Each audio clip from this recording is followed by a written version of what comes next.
Assalamualaikum warahmatullahi wabarakatuh. Alhamdulillahi alamin, wassalatu wassalamu ala rasulillah wa ala alihi wa ashabihi wa man tabi'ahum bi ihsanin ila yaumiddin.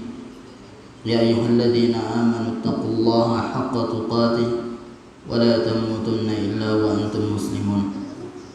Ya ayyuhan nasu taqu rabbakumul ladzi khalaqakum min nafsin wahidah وخلق منها زوجها وبث منهما رجالا كثيرا ونساء واتقوا الله الذي تساءلون به والأرحام إن الله كان عليكم رقيبا.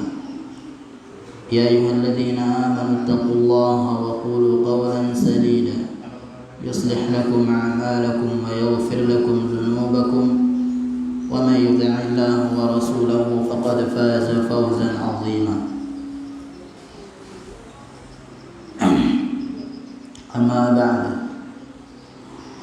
Para hadirin hadirat yang semoga dirahmati Allah tabaraka wa taala, pada malam hari ini kita akan kembali melanjutkan pembahasan bagian akhir dari tafsir surah Al-Fatihah. Tafsir surah Al-Fatihah. Kita sudah membahas ayat 1 sampai berapa? 5 ya. Ayat 1 sampai 5. Sekarang ayat yang ke-6. Ihdinas siratal mustaqim. Tunjukilah kami jalan yang lurus. Tunjukilah kami jalan yang lurus. Para jemaah rahmati Allah tabaraka wa ta'ala, dalam ayat yang ke-6 ini Allah subhanahu wa ta'ala menyebutkan hidayah. Kita membaca surah Al-Fatihah sekali lagi kurang lebih dari 17 kali. 17 kali kita membaca surah Al-Fatihah, menunjukkan bahwasanya seorang muslim harus senantiasa membutuhkan hidayah. Bahkan kebutuhannya terhadap petunjuk Allah Subhanahu wa taala itu lebih diprioritaskan daripada kebutuhan kita terhadap makan dan minum. Para jemaah rahmati Allah tabaraka wa ta'ala, hidayah itu banyak macamnya. Yang pertama adalah hidayatul ilmi. Hidayah agar kita senantiasa diberikan ilmu oleh Allah subhanahu wa ta'ala. Setelah itu datanglah macam yang kedua, hidayatul amal. Hidayah untuk senantiasa mengamalkan ilmu yang telah Allah berikan kepada kita. Setelah itu datanglah yang ketiga, hidayatut tasbit. Hidayah setelah kita berilmu dan mengamalkan, kemudian kita harus minta petunjuk kepada Allah Subhanahu wa taala agar kita senantiasa istiqamah di atas ilmu dan amal. Ingat, istiqamah di atas ilmu dan amal. Sekarang betapa banyak dari kita yang sudah mendapatkan hidayah ilmu.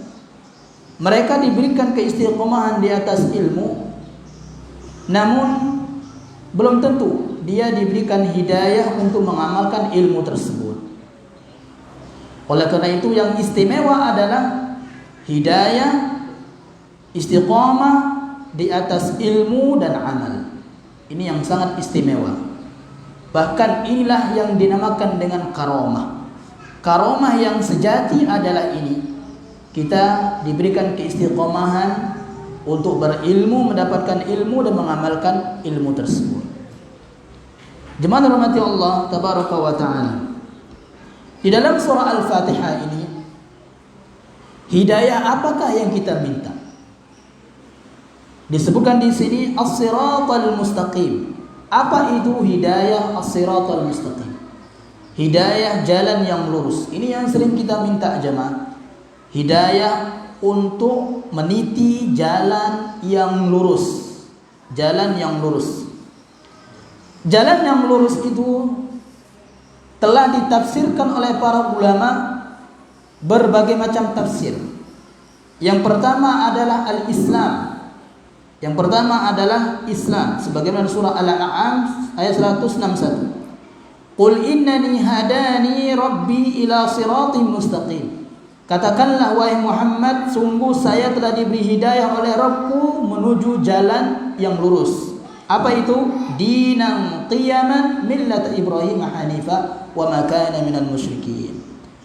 Yaitu beragama Islam. Apa maksudnya agama Islam jemaah di sini?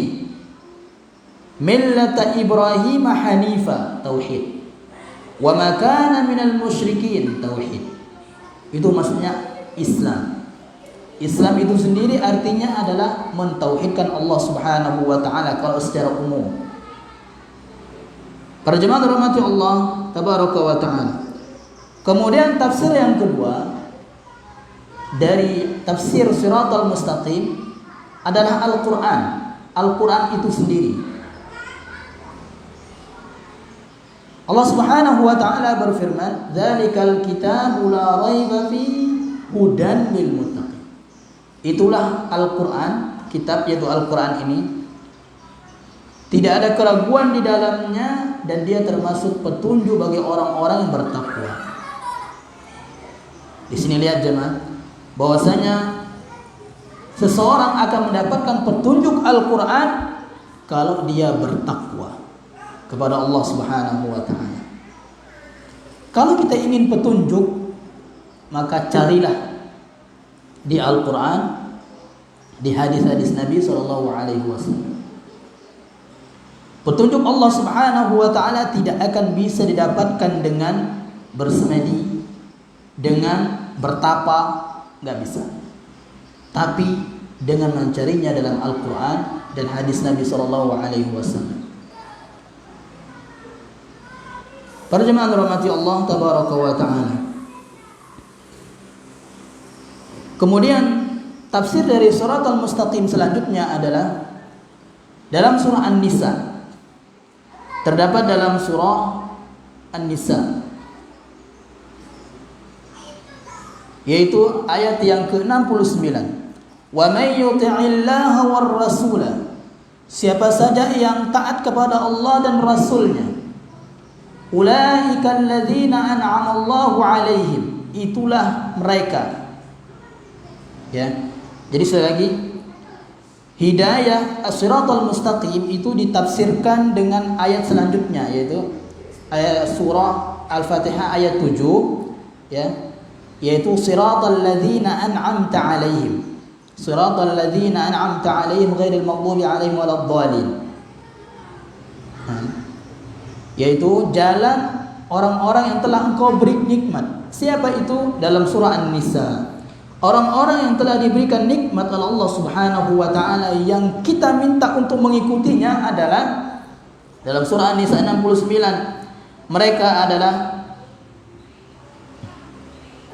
para nabi, para siddiqin, orang-orang yang jujur, wasyuhada, orang-orang yang mati syahid, orang-orang saleh, dan mereka sebaik-baik teman. Ya. Nabi, orang jujur, orang mati syahid, kemudian orang-orang saleh. Inilah mereka yang telah diberikan nikmat oleh Allah Subhanahu wa taala. Para syuhada, para siddiqin. Siddiqin itu siapa? Yaitu Abu Bakar, sahabat. Kemudian syuhada itu siapa? Umar dan Utsman, syuhada. Sebagaimana dahulu Nabi sallallahu alaihi wasallam ketika menaiki Jabal Uhud, Gunung Uhud, bersama Abu Bakar, kemudian Umar dan Utsman radhiyallahu taala anhum. Kemudian ketika Nabi dan para sahabat ini naik di Gunung Uhud, gunung tersebut pun bergetar. Gunung tersebut bergetar. Apa kata Rasulullah sallallahu alaihi wasallam? Uthbut ya Uhud.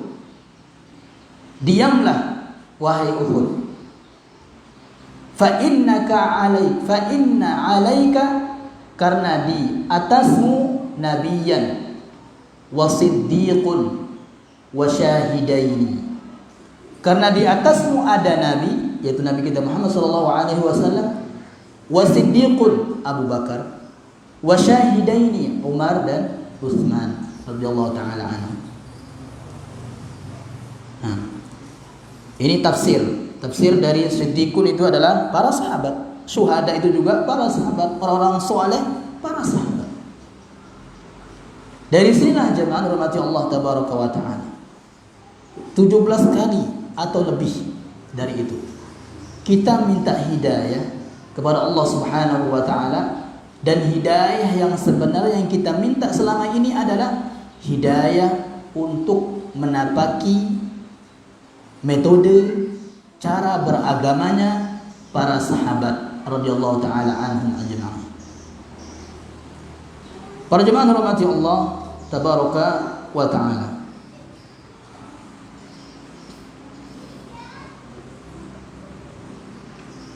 Kita lihat di sini apa perkataan Imam Al-Harrani rahimahullahu taala.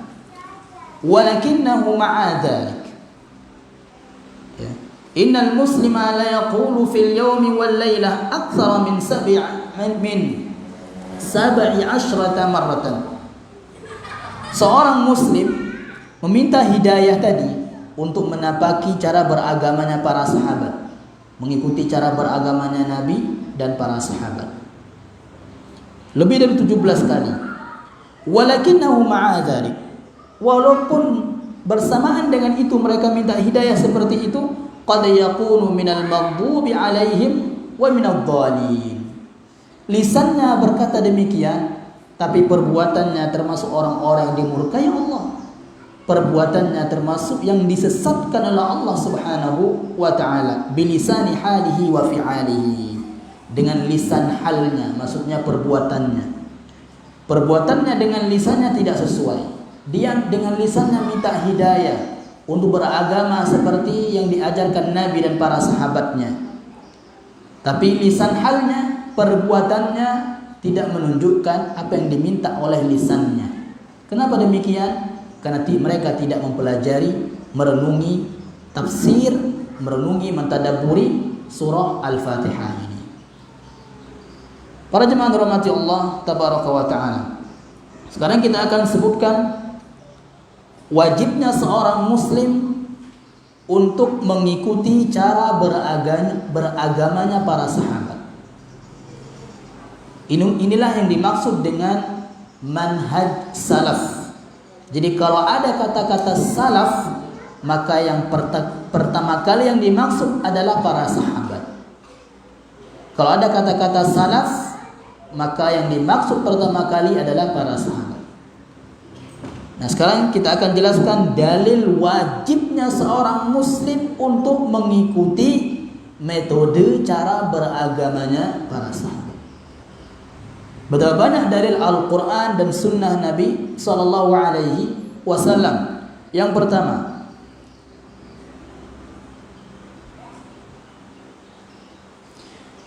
dalam surah Al-Baqarah ayat 137, Allah Subhanahu wa taala berfirman, "Fa in amanu bimithli ma amantum bihi faqad ihtadaw." Kalau mereka beriman seperti imannya kalian, kalau mereka beriman seperti imannya kalian, maka mereka akan mendapatkan hidayah. Ini jemaah, kalau kita ingin hidayah, maka ikutilah metode cara beragamanya para sahabat. Dalilnya ini surah Al-Baqarah ayat 137. Fa in amanu, kalau mereka beriman seperti imannya para sahabat, maksudnya di sini, maka mereka akan mendapatkan hidayah. Ya. Lihat di sini Allah Subhanahu wa taala mengaitkan, kalau kita ingin hidayah, maka ikutilah cara berimannya para sahabat, cara bertauhidnya para sahabat, cara beribadahnya para sahabat, cara berakhlaknya para sahabat. Para jemaah rahmati Allah tabaraka wa taala. Selanjutnya dalam surah An-Nisa 117, wa man yushaqiqir rasul min ba'di ma tabayyana lahul huda wa yattabi' ghayra sabilil mu'minina nuwallihi ma tawalla wa nuslihi jahannama wa sa'at masira. Dan siapa saja yang membangkang, durhaka kepada Rasulullah sallallahu alaihi wasallam setelah datangnya dalil, didatangkan dalil Al-Qur'an dan Sunnah, dia mengatakan kami akan mengikuti nenek moyang kami saja. Apaan tuh dalil Al-Quran dan Sunnah? Kami hanya mengikuti nenek moyang kami saja. Ketika orang mengatakan demikian, wa yattabi'u ghaira sabilil mu'minin, maka mereka pasti mengikuti jalan selain orang-orang yang beriman. Siapa itu? Para sahabat. Mereka akan jauh dari mengikuti jalannya orang-orang beriman, itu para sahabat. Kalau demikian keadaannya, nuwallihi ma tawalla, kami akan biarkan mereka seperti itu. Wa nuslihi jahannam, maka kami akan bakar mereka ke neraka jahannam. Wa sa'at masira, yang seburuk-buruk tempat. Bahaya jemaah. Ya. Ini ancaman orang-orang yang tidak mengikuti cara ibadahnya para sahabat, cara berimannya para sahabat. Masuk neraka jahannam, kemudian neraka tersebut seburuk-buruk tempat, diancam neraka jahannam. Dalilnya ini dalam surah An-Nisa 117. Kemudian dalam surah At-Taubah ayat 100, dalam surah At-Taubah ayat 100,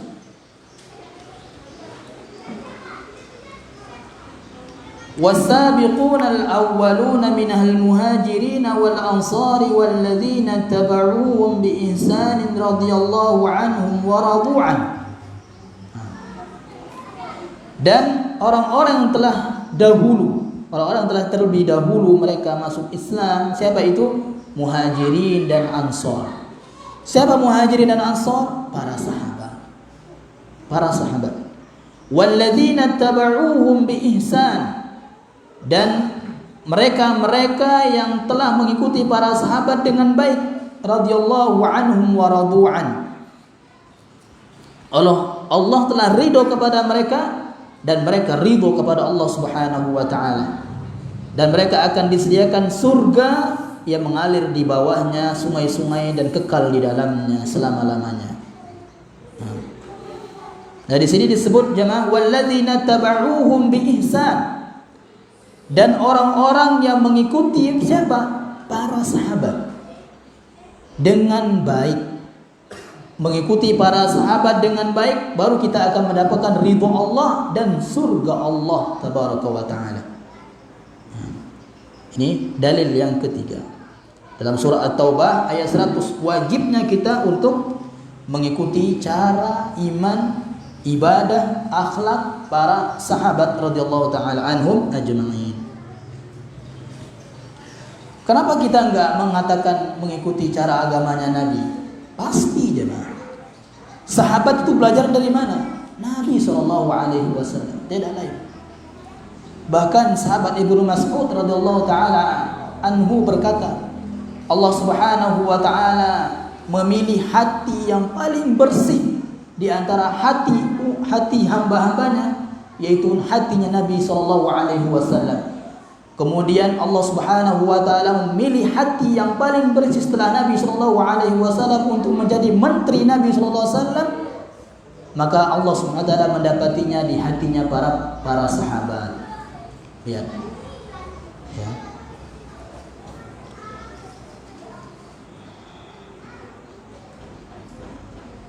Kemudian dalam hadis kita akan sebutkan di sini dua hadis saja. Yang pertama, Rasulullah SAW telah merekomendasi bahwasanya para sahabat adalah sebaik-baik manusia setelah Nabi Shallallahu Alaihi Wasallam. Bahkan para sahabat Nabi adalah sebaik-baik manusia, ya, sebaik-baik manusia setelah para nabi. Jadi umat-umat, ya, para sahabat itu lebih baik daripada umat-umat Nabi terdahulu. Ya. Dan manusia yang paling terbaik dari umat-umat terdahulu dan umat-umat Nabi SAW juga adalah Abu Bakar radhiyallahu taala anhu. Nah, dari umatnya Nabi Isa, umatnya Nabi Nuh, orang yang paling terbaik dari itu adalah Abu Bakar. Ya, dia manusia yang paling terbaik setelah para nabi alaihi wassalatu wassalam. Nah, dalilnya adalah di sini khairun nasi qarni, sebaik-baik manusia adalah di zamanku. Termasuk di situ para sahabat. Tsumma alladziina yalunahum, kemudian setelah itu para tabi'in. Tsumma alladziina yalunahum, kemudian setelah itu thumma yaji'u qaumun tasbiqu syahadatu ahadihim yaminuhu syahadatah. Kemudian datang orang-orang yang menyimpang. Setelah itu, setelah 3 abad lamanya, datanglah orang-orang yang menyimpang. Datanglah Khawarij yang membunuh Utsman, ya, yang berontak kepada Ali bin Abi Thalib radhiyallahu taala anhu. Orang Khawarij. Setelah itu di zaman Ali, di akhir pemerintahan Ali bin Abi Thalib radhiyallahu taala anhu, datanglah firqah sempalan, yaitu golongan sempalan. Siapa? Syiah. Syiah ini gembongnya adalah orang Yahudi yang nyamar masuk Islam, pura-pura masuk Islam, mencintai Ali, bahkan menuhankan Ali. Ya. Makanya banyak kemiripan orang Syiah dengan Yahudi. Ya, banyak kemiripan orang Syiah dengan Yahudi. Di antaranya adalah menyembah kuburan. Orang Yahudi menjadikan kuburan para nabinya tempat ibadah, ya, disembah. Kemudian Syiah menjadikan kuburan yang diulamakan oleh mereka itu sebagai tempat ibadah. Bahkan katanya mereka datang ke kuburannya Husain, ya, dengan merangkak, datang ke situ dengan merangkak. Ini di antara kemiripan, dan masih banyak kemiripan mereka. Di antaranya adalah suka dusta, ya. Dalil selanjutnya, dalil yang disebutkan oleh Rasulullah sallallahu alaihi wasallam, fa innahu may ya'ish minkum fasayara ikhtilafan katsira wa iyyakum wa muhdatsatil umur fa innaha dhalalatun. Di sini lafaz hadisnya lainnya, fa innahu may ya'ish minkum fasayara ikhtilafan katsira. Kalau kalian nanti hidup setelahku, kata Nabi SAW, maka kalian akan mendapati perselisihan yang banyak. Perselisihan apa di sini yang dimaksud pertama kali? Perselisihan dalam masalah akidah. Dalam masalah akidah. Kalau Ahlussunnah wal Jamaah itu enggak ada perselisihan dalam masalah akidah yang pokok, enggak ada perselisihan di situ. Ya.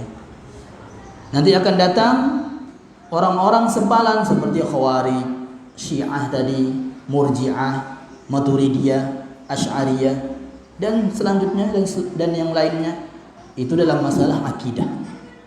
Dalam masalah akidah, mereka keluar dari Ahlussunnah wal Jamaah dalam masalah akidah. Nah, perselisihan ini adalah penyakit.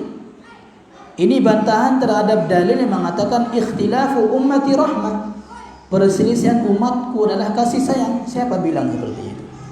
Nabi SAW di sini menyebut dia sebagai penyakit. Ya, perselisihan itu adalah penyakit. Obatnya apa? Fa'alaikum bisunnati wa sunnatil khulafa ar-rasyidin.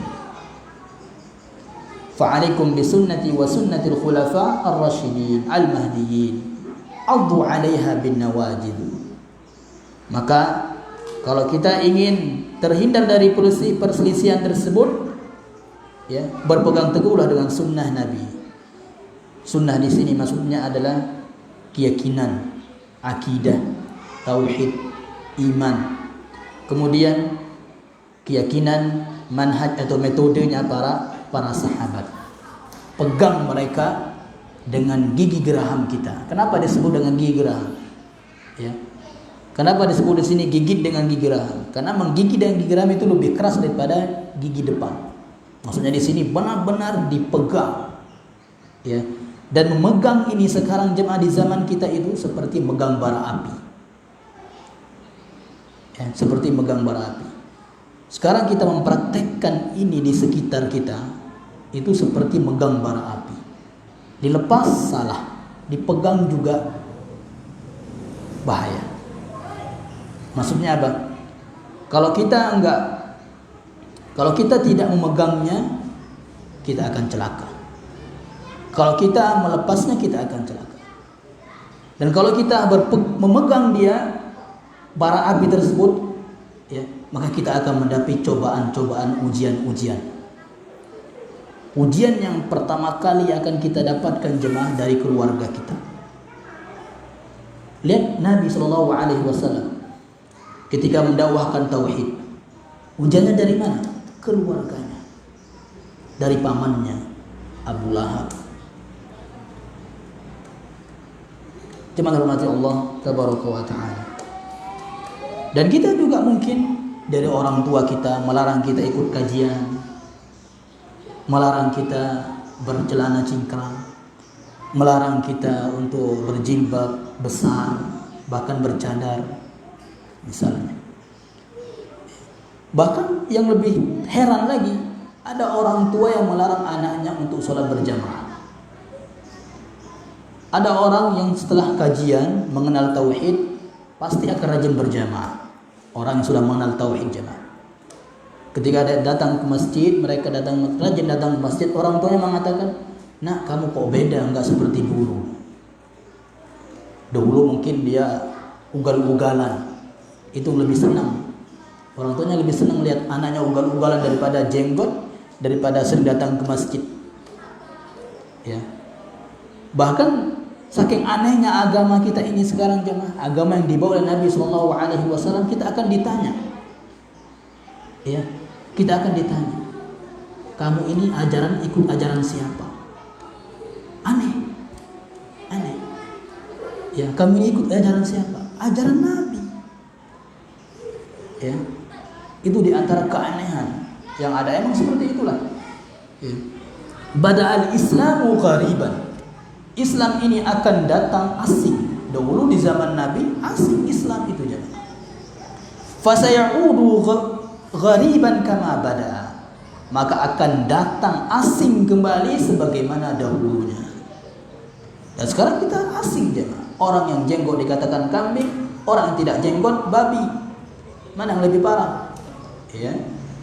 Misalnya kalau kita mau jawab ya, tapi nggak boleh seperti itu ya. Ya, doakan mereka ya, doakan mereka.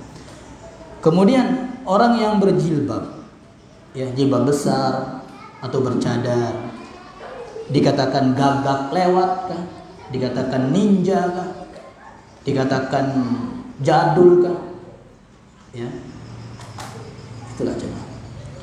Padahal ya, tidaklah orang-orang yang wanita misalnya, wanita yang pakai pakaian yang belum jadi, itu kan belum jadi pakaiannya, udah diambil ke tukang jahit, belum jadi, ya, panjang pendek kan, belum jadi.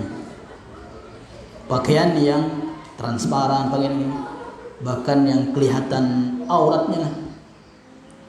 Ya. Tidaklah orang seperti itu adalah orang-orang yang gila. Lihat orang gila pasti pakaiannya seperti itu, morat-marit, pakaiannya kelihatan ininya, kelihatan itunya, ya. Itu dikatakan zaman modern, pakaian modern. Tidak, itu pakaian orang gila, ya.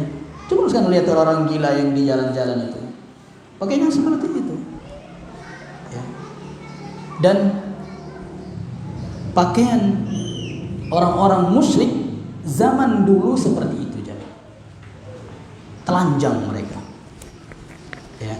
Pakaian orang-orang musyrik di zaman dulu itulah yang sejatinya jadul, ya, zaman dulu. Orang-orang musyrik zaman dulu, orang jahiliyah, ya, mereka tawaf Ka'bah itu dalam keadaan telanjang. Ya. Jadi yang modern adalah ini, Islam itulah modern. Islam itu salihun, cocok dimanapun dan kapanpun. Wa muslihun, dan memperbaiki. Islam itu salihun wa muslihun, cocok dimanapun dan kapanpun. Islam wa muslihun, dan Islam itu pasti memperbaiki tatanan negara, tatanan masyarakat, pasti, ya. Makanya kata Imam Malik rahimahullah ta'ala, kalau kita mau berhasil, mau jaya, menang, ya, ikuti bagaimana cara menangnya orang dahulu, ya. Bagaimana cara menangnya orang perang dahulu, ikuti cara menangnya orang perang dahulu, ya. Bagaimana caranya? Taat kepada Allah dan Rasul, ya. Mereka kalau mau jihad itu diajarkan tauhid, ya jemaah. Di zaman ketika dakwah tauhid di Mekah selama 13 tahun, apakah Allah merintahkan mereka jihad? Enggak. Padahal mereka disiksa, ya kan? Disiksa. Apakah mereka diperintahkan untuk jihad? Tidak. Apa dahulu? Tasfiyah, pemurnian tauhid terlebih dahulu. Pemurnian, ya, murnikan dulu tauhid kita. Itu dulu. Setelah murni tauhid mereka, ya, 13 tahun baru ke Madinah, baru diperintahkan jihad. Apa maksudnya ini? Kalau kita mau jihad, akidah yang benar dulu, ya. Kalau ada sekarang orang jihad pakai jimat, kalah, kalah pasti. Bagaimanapun, kebal tembak lah, kebal apalah, ya, kalah. Karena tidak berakidah yang benar. Kemudian ikuti Nabi SAW. Bagaimana cara jihadnya Nabi SAW? Apakah pakai ilmu kebal? Tidak. Rasulullah SAW berdarah ketika perang jihad. Kalau emang ada ilmu kebal, maka pasti Rasulullah yang pertama kali akan pakai itu, ilmu kebal itu, ya. Rasulullah sampai berdarah-darah jihad, ya. Para jemaah rahmati Allah tabaraka wa taala. Kemudian ketika di perang Uhud, itu kan para sahabat kalah. Kenapa kalah? Karena tidak taat kepada Nabi sallallahu alaihi wasallam, dan mereka diampuni oleh Allah Subhanahu wa taala. Ya, kan awalnya menang di perang Uhud itu. Awalnya menang. Kemudian sebelum mereka berperang, yang ada di atas gunung Uhud itu para tukang panah itu, lihat sekarang jemaah, itu taktik perangnya, yang atas pasti akan menang, ya. Makanya kalau ada orang perangnya pakai pesawat, kemudian lawannya yang di bumi, yang di darat lawannya, kalah yang di darat, ya. Dan taktik Nabi SAW, ditaruhnya para sahabat tukang panah itu di atas gunung Uhud. Apa kata Nabi SAW? Nanti kalau kalian melihat para sahabat yang di bawah itu menang, jangan kalian sampai turun. Jangan sampai turun. Tapi ketika mereka melihat kaum muslimin menang di bawah itu, kemudian tergiur dengan ghanimah, harta rampasan perang.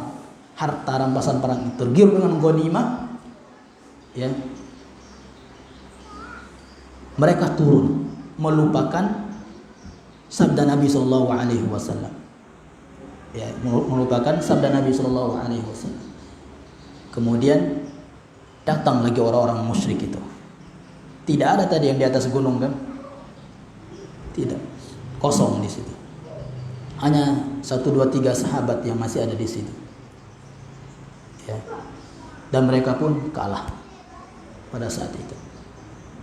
Dan para sahabat, para penghafal Al-Quran pada saat itu banyak yang meninggal dunia.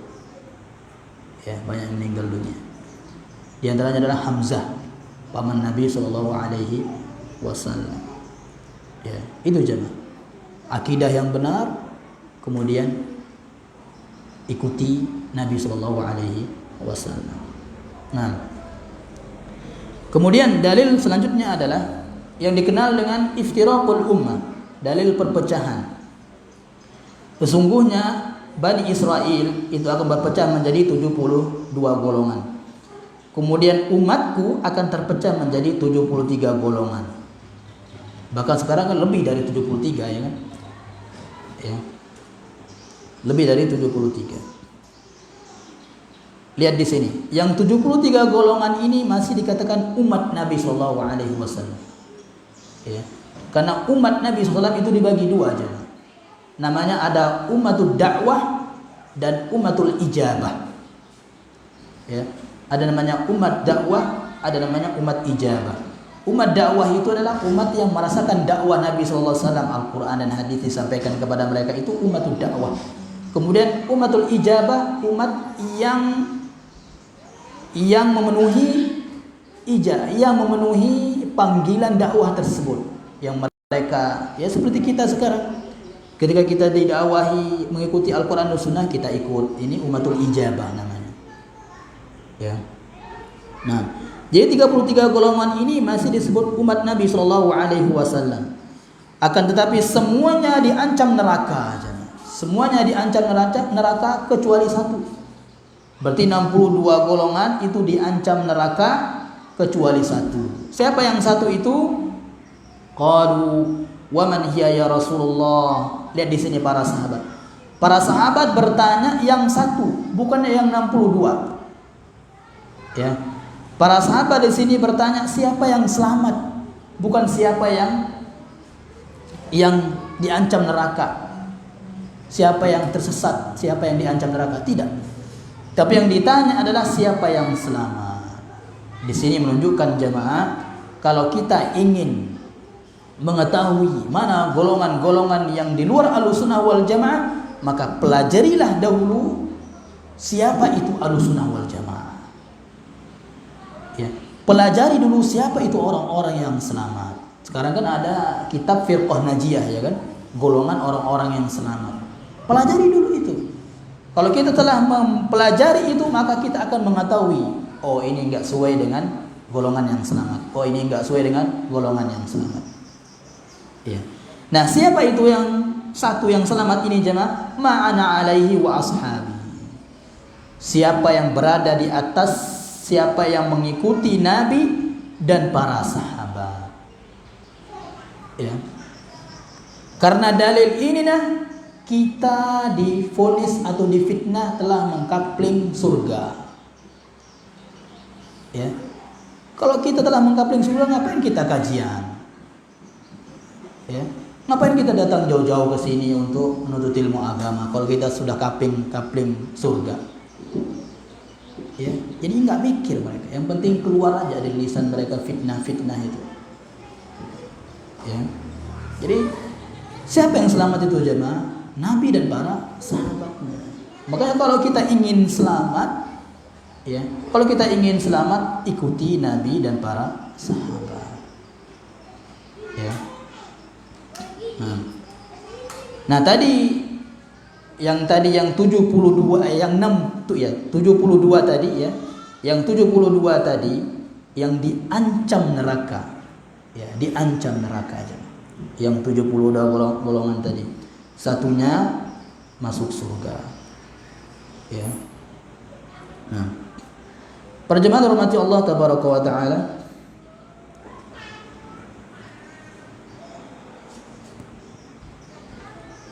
kemudian yang terakhir